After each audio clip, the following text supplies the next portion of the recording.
L'Épître aux Éphésiens indique le grand schisme.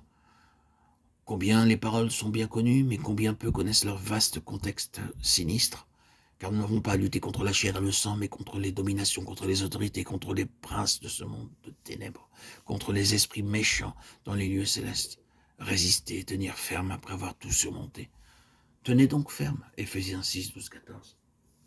Les relations entre le Fils de Dieu et une certaine puissance méchante et ses armées ont été rompues et interrompues à un tel point qu'il ne peut y avoir aucune conciliation, aucun compromis, aucune association, jusqu'à ce que ce système du mal ait été détruit sans remède.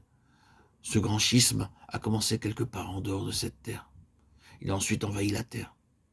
Et il a été la source et la cause de tous les schismes et les ruptures dans l'histoire. La Bible qualifie ce responsable du nom de Satan, le diable, Lucifer. Depuis un certain temps, le rationalisme, la théologie libérale, la psychologie et certaines philosophies ont tourné en dérision l'existence de la personne du diable et ce que la Bible lui attribue a été interprété comme étant simplement des névroses, des complexes, ce qui revient à dire que le mal n'est pas quelque chose qui est en relation avec des esprits mauvais ou un Satan, c'est un désordre nerveux ou au mieux un désordre qui est en train de se réaliser.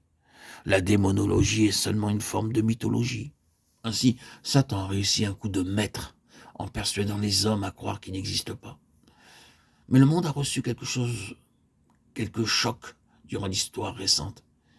Et il y a eu alors un dévoilement absolument terrible de la malignité la plus abominable dans ce monde et dans la conduite humaine.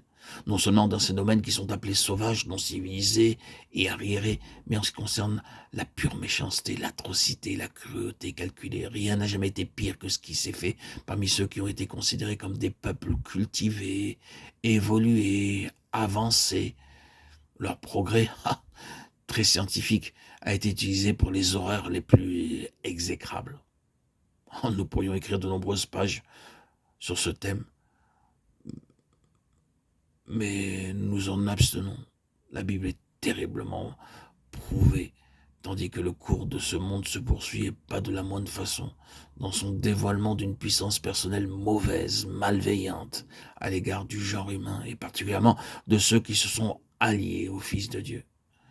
Le combat pour l'unité est un conflit douloureux à fendre le cœur. La rupture des nations se poursuit rapidement et parmi le peuple de Dieu, il n'y a rien de trop sacré pour échapper à cette détermination cosmique de désorganiser la plus petite approximation de communion fraternelle divine. Oh, bien sûr, il y a de nombreuses sociétés et confréries qui sont laissées en paix, mais ce n'est pas un compliment si Satan n'est pas inquiété. Ne commettons pas d'erreur à ce sujet, la Bible ne nous laisse dans aucun doute qu'à la fin de cet âge, chaque élément dans l'univers revêtira des traits caractéristiques manifeste d'intensification. Ceci, bien sûr, n'est logique que si la fin est plénitude à tout égard. Quelle que soit votre interprétation du chapitre 12 de l'Apocalypse, nous devons noter que le raccourcissement de l'exercice du pouvoir de Satan est marqué par sa venue en bas sur cette terre, étant animé d'une grande colère. Apocalypse 12, 12.